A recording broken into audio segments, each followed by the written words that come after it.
The day my father's will was read, I thought I'd lost everything. My home, my future, even the last piece of him I had left. My name is Clara Bennett, and I grew up believing my father's love was as steady as the sunrise.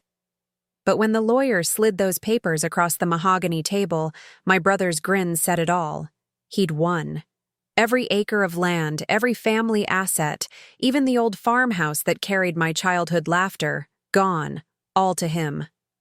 As I sat there, numb, my brother Ethan leaned back and whispered, "Guess Dad finally saw who deserved it." But he didn't know what I knew. He didn't know about the envelope our father left hidden, or the truth that would make his victory crumble in a single heartbeat. Because when the real will was read, everything changed. I grew up in the countryside of Vermont, surrounded by rolling hills, apple orchards, and the kind of peace people move to cities trying to forget. My father, William Bennett, owned one of the oldest farms in the county. My mother had passed when I was only 9, so Dad raised me and my older brother Ethan alone.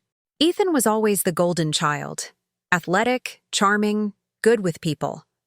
I was quieter, more at home with books and the sound of rain against the barn roof. While Ethan left for college, I stayed to help Dad run the farm. It wasn't glamorous work, but every blister, every early morning, felt like a promise to him. When Dad got sick, pancreatic cancer, fast and merciless, I became his nurse, his confidant, his shadow. Ethan visited once in a while, bringing flowers and empty smiles. But when the funeral ended and the will was to be read, I didn't expect much. I just wanted peace. Instead, I got betrayal. The lawyer's office smelled of old leather and dust. The air was heavy with the kind of silence that follows heartbreak. Ethan sat beside me, wearing one of Dad's old ties, probably to look sentimental. I clasped my hands together, waiting for the lawyer to speak. "Mr. Bennett's final will and testament," the lawyer began, his voice even and practiced. "He leaves all his financial assets, properties, and personal belongings to his son, Ethan Bennett." My ears rang. That was it? No mention of me? Not the farmhouse, not the orchard, not even Dad's tools? Ethan turned to me with that smug little half-smile. "I told you, Clara. Dad always said I was the responsible one." I didn't respond. I couldn't. My throat burned. My heart felt like it was crumbling. The lawyer cleared his throat. "Miss Bennett," he said softly, "your father did leave you something. A letter." He handed me a single sealed envelope with my name written in Dad's shaky handwriting. I took it with trembling fingers. That night, I opened it. Inside, a short note. "Clara, there are things Ethan will never understand. When the time is right, go to the red barn and look under the floorboard near the north window. Trust no one. Love, Dad." My heart pounded. The barn. The place where Dad and I spent our last summer fixing old tools and painting walls. I grabbed a flashlight and went that same night. Beneath the creaky wooden board, wrapped in an oilcloth, was another envelope. One stamped and sealed with my father's legal mark. A will. A different will. And this one changed everything. Growing up, I never noticed how differently Dad treated us. Not because he loved Ethan more, but because he worried about him. Ethan was reckless. He crashed 2 cars before he turned 20. He borrowed money, made risky investments, and lived as if tomorrow would fix everything. I was the opposite. I saved every penny from selling apples and hand-painted signs. When Dad got older, I moved back home, leaving my job in Boston to care for him. I cooked, cleaned, managed the farm books. I even turned part of the property into a small local market to keep the business afloat. Dad and I spent long evenings sitting on the porch, watching the sunset over the hills. One evening, he said something I never forgot. "Clara, you've been my anchor. The farm stands because of you, but sometimes people need to fall to see what they're standing on." I didn't understand then, But now, holding that secret will in my hands, I began to. Inside the second envelope was a full, notarized document, dated only a week before Dad passed. It left everything to me. But there was a catch. It said this version should only be revealed if the first will is proven unjustly influenced. Unjustly influenced. My hands shook as I read those words. That meant Dad believed Ethan, or someone, might have manipulated him before the first will was signed. The next morning, I went to see the lawyer again. When I showed him the document, his eyes widened. This changes everything, Clara, he said, but we'll need to verify it legally. He told me there'd have to be a hearing. Ethan would fight it. I knew that. But for the first time since Dad's death, I felt something stronger than grief. Resolve. Ethan exploded when he found out. He barged into my house that evening, slamming the door so hard the walls trembled. "You're making this up," he yelled. "Dad would never do that to me." I stood my ground. "He didn't do it to you, Ethan. He did it for me. You used him. You used his illness to get what you wanted." He laughed bitterly. "Oh, come on, Clara. You think a piece of paper changes everything?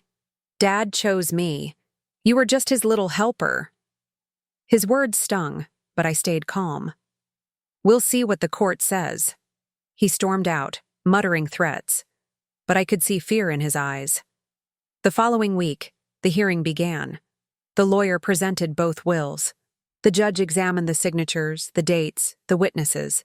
It turned out the first will, Ethan's version, had been signed when Dad was under heavy medication. One of the nurses even testified. "Mr. Bennett was confused that day," she said. "He didn't understand what he was signing." Ethan's jaw tightened. His lawyer whispered something, but it was over. The judge looked at him coldly.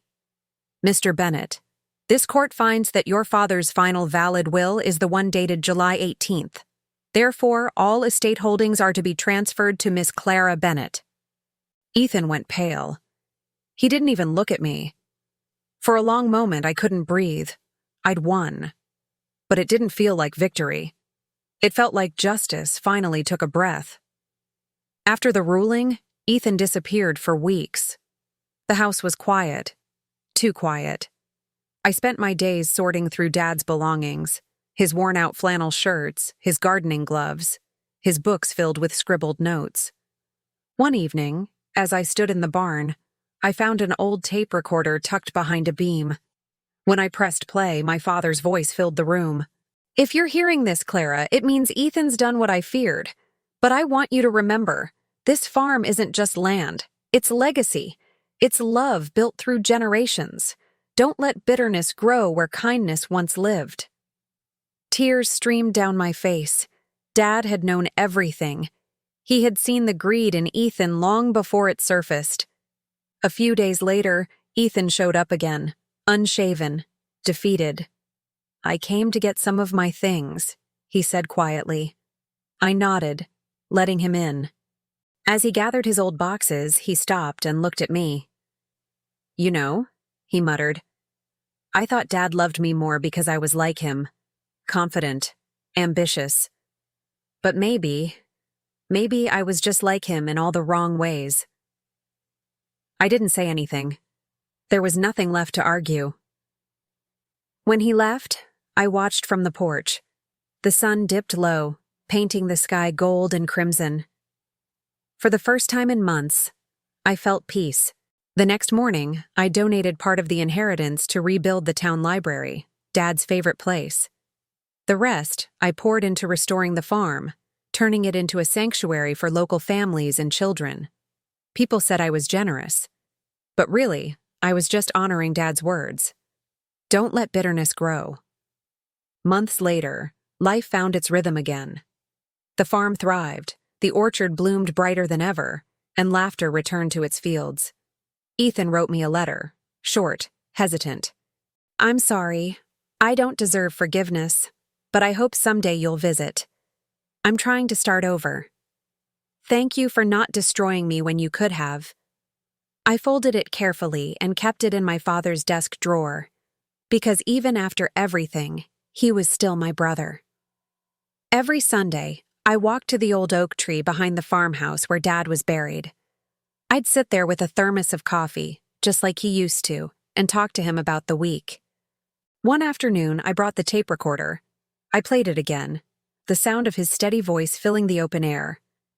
"Clara, if you're listening, remember, fairness doesn't mean equal. It means right." That line stayed with me forever. In the end, I didn't win because of a will or a lawyer. I won because I had loved honestly, worked faithfully, and believed quietly that truth would find its way. People say money changes people. But the truth is, it only shows who they already were. My brother saw inheritance as power. I saw it as responsibility. And my father, he saw it as a test. Life has a strange way of balancing its scales. Sometimes it takes time, loss, and heartbreak for the truth to rise. But when it does, it shines through every shadow. So now, when I walk through the orchard, the wind carrying the scent of apples and earth, I think of my father's last words, the ones etched not in paper, but in memory. "What's meant for you will always find its way home." And it did. Because in the end, my father didn't just leave me a farm. He left me something far greater: peace, purpose, and proof that love always writes the real will.